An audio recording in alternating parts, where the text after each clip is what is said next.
empezamos a sentir unos gritos. You might think you know the story of the 1972 Andes plane crash where survivors were forced to eat the bodies of their dead friends.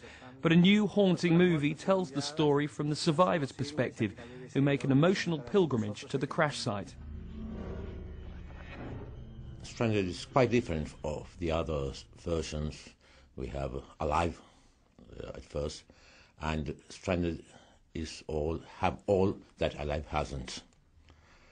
16 survivors speaking for the first time all together, 34 years later, and have emotion, have remembrances. You can see in the faces of those who are talking in Stranded film that they are remembering in that precise moment remembrance of those 72 days.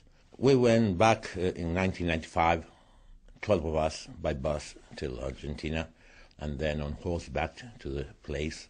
And while we were climbing the mountain, and we saw that valley, once again, the Valley of Tears, that was very touching, because you see that great amphitheater, all snowed, but you go now in January or February, is summer up there, and the background have changed a lot. You see mountains with all kinds of colors.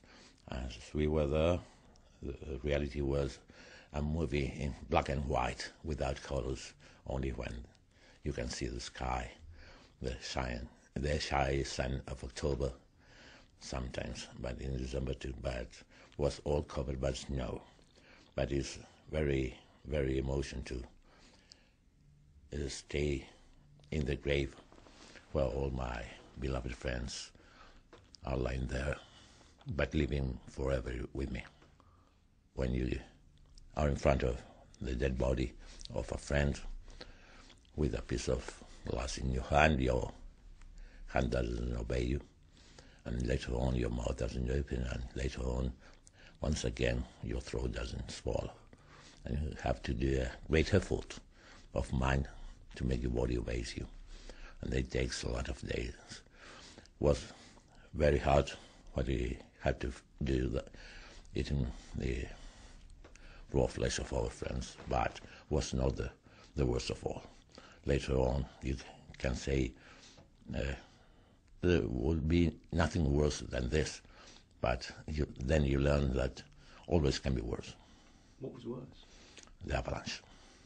The avalanche was the worst of all. 3 days buried under tons of snow like concrete, and in 16 days you say, I'm going to die without oxygen, with the same 24 years of age I have, and all my projects are going to die with me once again in 2 weeks.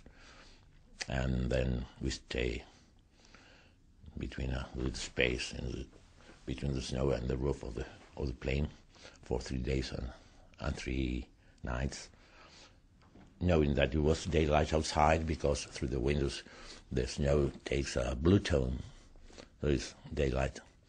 And then when you went out from the plane, there's berry, and you go outside, you found a new landscape. Snow is white, clean, and contrast with your dirty body and dirty clothes, but you can see for the first time in your life inside you and see how clean is your soul, can fill it with peace through happiness. Stranded has its UK premiere during the 3rd Nissan Adventure Film Festival, taking place from 15th of September at View Cinemas nationwide. The festival showcases both short and feature-length films over themed evenings, taking viewers from the height of Mount Everest to the shark-infested waters of South Africa. This was an extraordinary story, but lived by ordinary men, as me. People are ordinary, everyone. No one has to waste a lot of energy to project and be important. It's a waste of energy. We are common guys that lived a very extraordinary experience. It's not common, but it's not exclusive for a country or a religion or a class of people. It's is common to all mankind. Is a way that can be sure a man, a human being.